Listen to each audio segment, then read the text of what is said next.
Today we're taking a look at a 2016 Land Rover Discovery Sport, which is a compact crossover vehicle first introduced for the 2015 model year as a replacement for the Freelander and the LR2.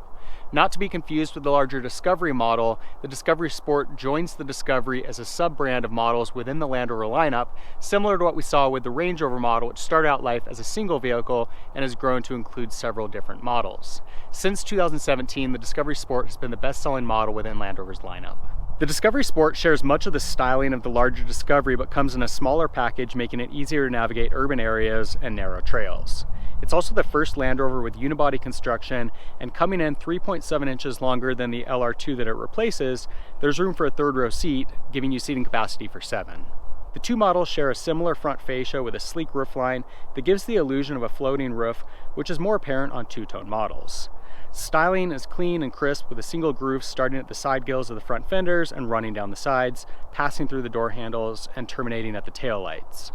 It has a sporty rear end with a stylish tailgate design, bold Discovery lettering, integrated roof spoiler, and dual exhaust. The Discovery Sport was first introduced with 3 different trim levels, starting off with the base SE model. This is the mid-level HSE, and then it was also offered in a top-end HSE luxury package. The Discovery Sport has a smart key with keyless entry, gives us automatic unlocking, locking, and push button start. And you'll see inside it's got a pretty nice interior design. Very functional layout. Attractive materials throughout. I'd say the real highlight of this vehicle is the panoramic sunroof. Single sheet of glass up there brings a lot of light into the cabin.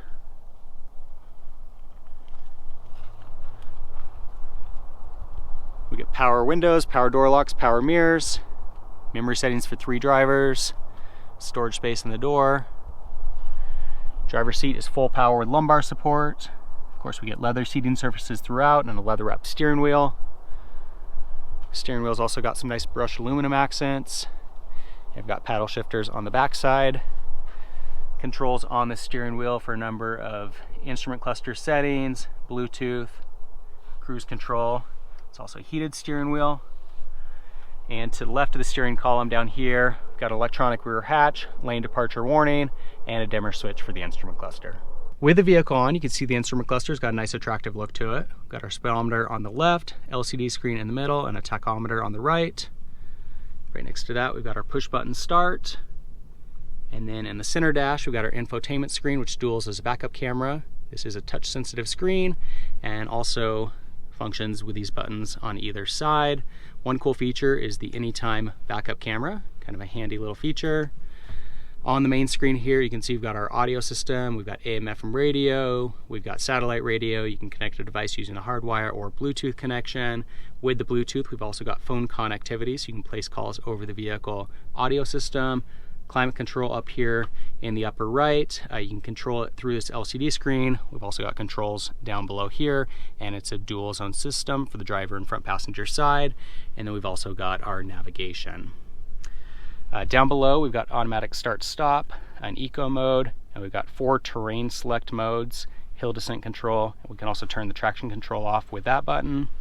We've got our gear shifter here in the middle, which is a rotary knob, and we've got an electronic parking brake, 2 cup holders, got a USB outlet, and we've got a little cover here that can close to conceal those. Center armrest here, some storage space inside, USB connection, auxiliary connection, and a 12-volt outlet. Self-dimming rear view mirror with the ability to program up to 3 garage door openers. We've got the SOS system, and then we've got a little cover here for the panoramic sunroof, so we can close that to shade the vehicle from the sun. Really nice feature, so depending on your preference there.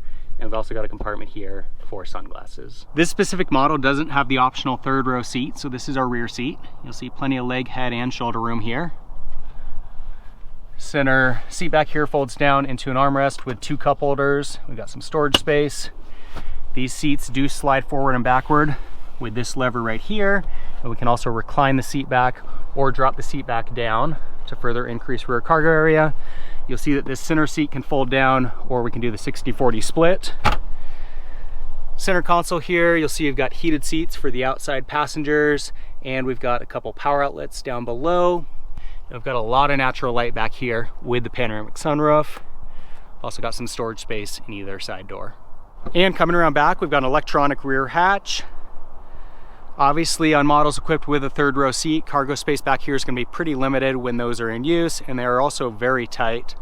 But with no third row seat, you can see that we've got plenty of cargo space back here, especially for a compact SUV. One nice feature is we can drop down those seat backs with the use of these buttons on either side, further increasing that area. And then over here on the driver's side, we've also got a 12-volt outlet. Early years of the Discovery Sport have a 2-liter inline 4-cylinder turbo paired to a 9-speed automatic transmission and offered in 2 power variants. Base models have 240 horsepower and 251 pound-feet of torque. You could also get it with 286 horsepower and 295 pound-feet of torque. That translates to a 0-60 time of just under 8 seconds and an EPA rating of 20 miles per gallon in the city and 26 miles per gallon on the highway. We do see a few modifications in later years and the addition of a hybrid powertrain. Now, if you're looking to buy a Land Rover to do some off-roading, this probably isn't going to be the Land Rover for you. There are other models that are a lot more capable. This is still a compact crossover SUV, unibody construction, so it's going to have its limitations, but it does have some nice features. We've got the all-wheel drive system, got all the train select modes here, the hill descent control, and it's going to do okay on a very mild dirt road, but that's about it. If you're looking for something more extreme, this isn't really going to be all that great for those purposes, but this is a really nice day-to-day driver. Do a little acceleration test here.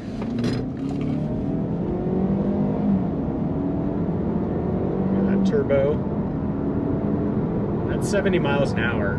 So the 0-60 time of just under 8 seconds isn't impressively quick on the Discovery Sport, but it actually feels a lot quicker than that. I've been really surprised driving it, how sporty it feels. You're never going to feel any lack of power when it comes to accelerating onto the highway, passing vehicles, climbing a steep grade. It's more than adequate in that sense, and it's a pretty good powertrain as well. I'm not entirely crazy about the automatic transmission. It feels a little bit harsh at times, like it's shifting just a little too hard, and sometimes it doesn't feel like it's really in the gear that it should be. But the 2-liter inline 4-cylinder itself is really good, and despite some of the shortcomings with the 9-speed automatic, it translates to pretty decent performance in terms of power output and fuel economy. The Discovery Sport feels very luxurious. It offers a really nice ride. It's incredibly smooth. It's got really great handling, and it just feels like a really nice high-end luxury vehicle from that standpoint. It also comes with a nice level of standard options and features, and it's a pretty comfortable vehicle to drive all around. One of my favorite features on this specific model is that it's got the heated steering wheel, which I really feel like should be a must-have in most vehicles this day. We're kind of getting to that point with heated seats, and my hope is that steering wheels are coming next because they're really nice, especially on cold days. One of the things that's really impressed me about the Discovery Sport is how well it hides how fast you're driving. There have been several times today that I've found myself going 75, almost 80 miles an hour, even though I think I'm going more like 55 miles an hour. It's just so smooth and quiet in here, and the powertrain handles those higher speeds just fine with that 9-speed automatic, to the point that it feels like you're going a lot slower than you really are. All around, I'm very impressed with the driving characteristics of the Discovery Sport. It's a very nice ride all around. It's smooth, it's quiet, it's comfortable, it's very quick, it's got a nice level of standard options and features, and it would definitely make a great day-to-day driver. So that's a look at the Land Rover Discovery Sport, a really nice SUV all around. Doesn't have the same off-road credentials that you get with other models in the Land Rover lineup, but it's still pretty decent nonetheless.